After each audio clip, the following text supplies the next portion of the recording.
Hey everyone, welcome back to the Critic-Verse. Today we're concluding our recap and review of Power Book 4 Season 2 with Episode 10 titled Power, Powder, Respect. Now, before we get to the review, don't forget to like, comment, and subscribe to rewatch the Season 2 reviews, keep updated on all things Critic-Verse, and to help me reach my current goal of 500 subscribers. I hope you've seen the episode because even though I do recaps, it's still no substitute for the source media. Now, on to the rest of the video. Once again, the episode is titled Power, Powder, Respect, which is in reference to the Force theme song of the same name, which is also three of the main driving factors for most, if not all, of our main characters in the game.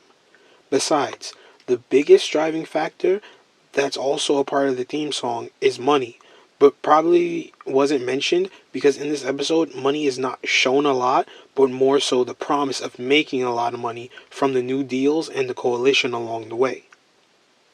The episode starts off with Diamond giving Tommy the I told you so after he told him Vic is the snitch, and Tommy saying that he's come up with a plan to handle Vic, the Serbs, and becoming Chicago's Connect. All in the same deal.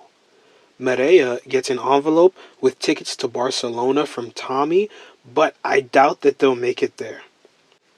And then Tommy and Diamond bring Vic to a roof to suss him out, but Vic doesn't really suspect anything as much. Next, Tommy meets with Shanti to find out the details of Claudia and the Serbs meet with the Marquez cartel. But Shanti pushes back, saying that she needs to know how this is going to go down. Later, Diamond and Gennard discuss the situation with Shanti, the Estrada cartel, and how they secretly robbed Miguel and pinned it all on the Serbs, and that wouldn't be happening without Tommy, which Diamond says to Gennard. Vic discusses the intel from Tommy and Diamond, but Stacy and Bobby want more info. Vic states they're just continually moving the goalpost on him, but they state this is the last time, and I highly doubt that. Vic then has Claudia meet him at the Flynn estate and tells her he'll give it all to her if she just admits she knew about the time chains and the assassins coming early.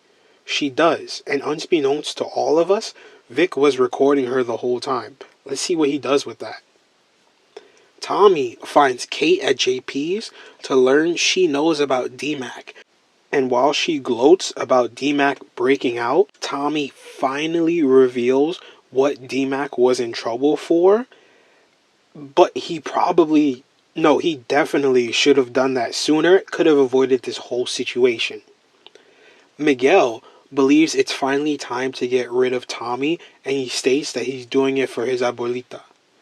D-Mac, still crashing at Marshall's after a hilarious JP impression, Marshall gives D-Mac a gun and says he'll do Diamond a solid and take care of Mad Dog, Leon's killer, since he isn't CBI affiliated.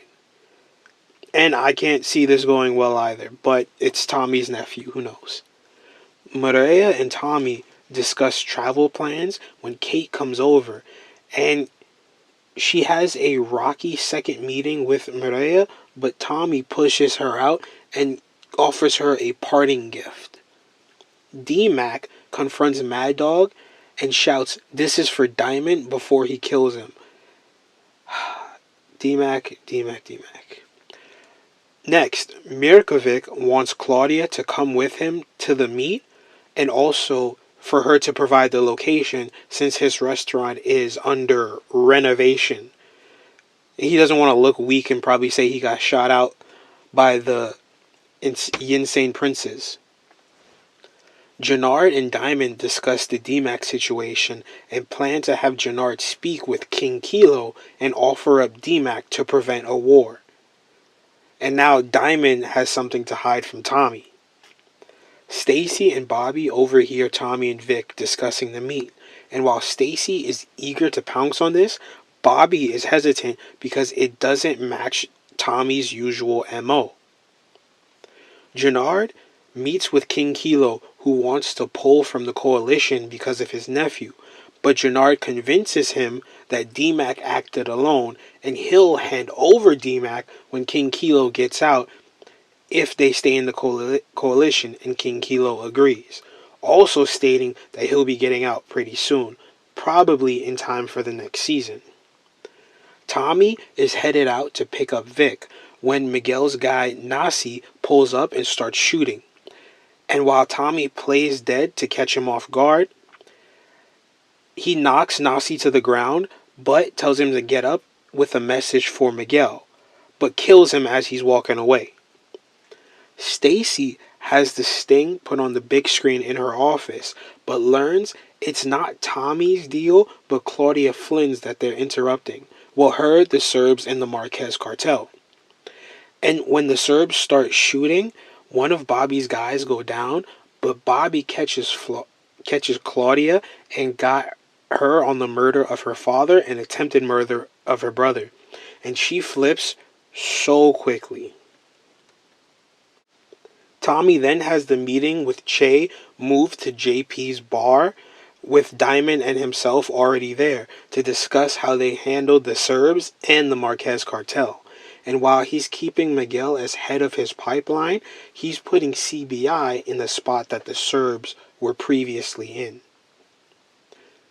Che then sets a meet between Miguel, Tommy, and Diamond to discuss the new status quo. And in between Tommy and Miguel, they passive-aggressively discuss Nasi and the attempt on Tommy's life, without the other two knowing. Claudia calls Shanti from lockup, and Shanti reveals her true colors to Claudia. And Tommy comes on the phone, telling Claudia he has a gift from Liliana. And we then see Claudia get shanked from behind, and I don't know if this is the last that we've seen of her, though. Gennard and Shanti get back Gennard's ride that was stolen by the Serbs earlier in the season. Seems like Gennard is back on the come-up. Tommy gets home to find Kate ODing, and he pauses like he's stuck, like this is almost like PTSD for him. But JP reacts and gets her to the hospital.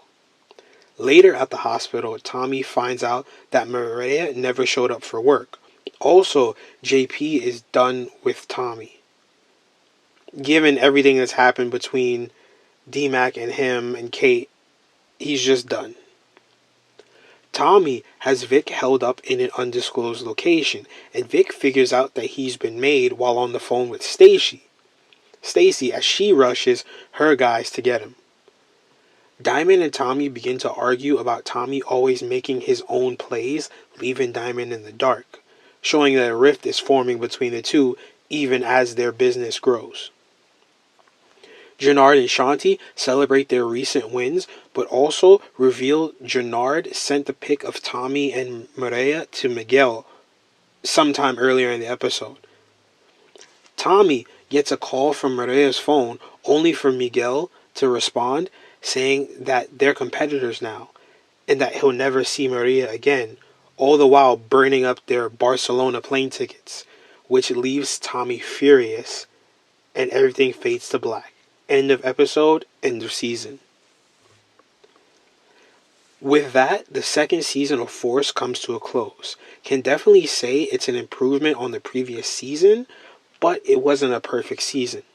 Walter Flynn, despite his backwards mindset, was really the best Flynn character, as none of his kids could fill his spot.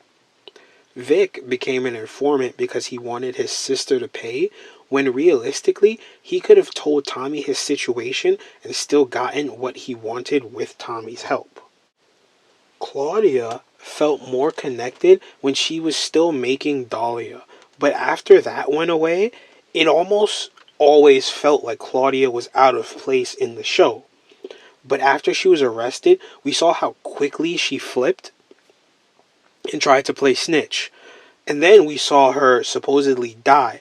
But you know how they say in TV shows, it's not truly dead unless you see a body. I theorized that in last week's episode that Che would be the one to use Maria against Tommy, seeing as how he used to use her against Miguel. But I didn't see it coming that Miguel would be the one to use Maria against Tommy.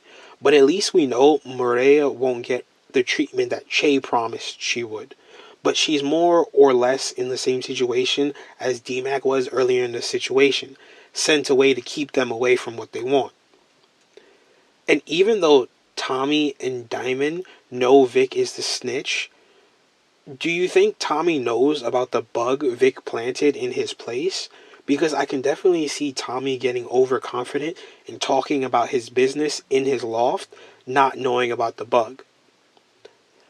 Speaking of which, you can definitely feel a rift being formed between Tommy and Diamond in this episode, especially after the previous episodes where Diamond has kept defending keeping Tommy around because Tommy handled shit while he had to deal with his PO and helping Leon.